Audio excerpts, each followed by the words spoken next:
In a plot twist, absolutely no one saw coming, except anyone who's ever opened a newspaper in Uganda, Dr. Kizza Besigye, the man who's run for president more times than Museveni has updated the constitution, was denied bail on treason charges alongside Haji Obeid Lutale because apparently wanting change is now a crime punishable by wheelchair. Frail from a hunger strike and looking like the ghost of democracy past, Besigye has become the poster child for Museveni's idea of due process, which loosely translates to hold them until they die or until elections are over. As the Commonwealth drafts letters destined for Museveni's shredder and lawyers keep filing bail applications like raffle tickets, the real campaign continues. Jail everyone who still remembers hope. Meanwhile, the government has tabled the UPDF amendment bill proposing that civilians be tried in military courts because nothing guarantees justice like a courtroom with camouflage and combat boots.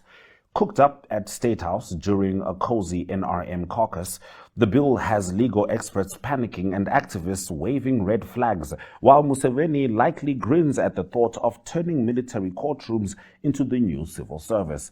Opposition MPs warn of indefinite detention, reminding us that once Museveni gets a new toy, it's game over. On the corruption carousel, Museveni has hit back at claims that NRM MPs received UGX 100 million to back shady legislation like the coffee bill, denying the allegations as fiction, albeit fiction involving luxury SUVs and curious bank upgrades. Deputy Speaker Tayebwa chimed in, calling it strategic facilitation, which sounds like something you'd hear at a fraud seminar. As the opposition cries foul and the public sighs, Museveni reframes the scandal as a distraction from the opposition's lack of ideas, which is rich from a regime whose only consistent idea is stay in power. The coffee bill passed. The money vanished, and Parliament increasingly resembles an expensive loyalty program. The unveiling of a 40.7 trillion shilling budget added more sparkle with shiny promises of jobs, infrastructure, and industrialization, mostly for oil executives, politically connected contractors, and presidential relatives with vague job titles and fat allowances.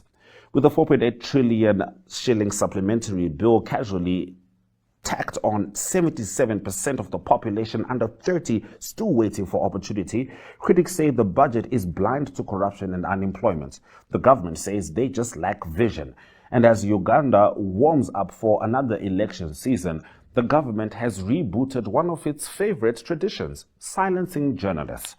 At least 10 were assaulted, detained, or charged in 2024 for reporting too well, while satirical writer Kakwenza Rukirabashaija was tortured into silence, and alternative outlets like the alternative Digitalk were raided for sharing non-NRM-approved thoughts, essentially sedition with Wi-Fi. With the Computer Misuse Act freshly upgraded, even an angry Facebook rant could land you in court, or worse. The message is clear.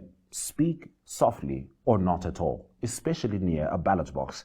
As Museveni preps for yet another term, the only thing transparent about Uganda's next election might be the absurdity of calling it one.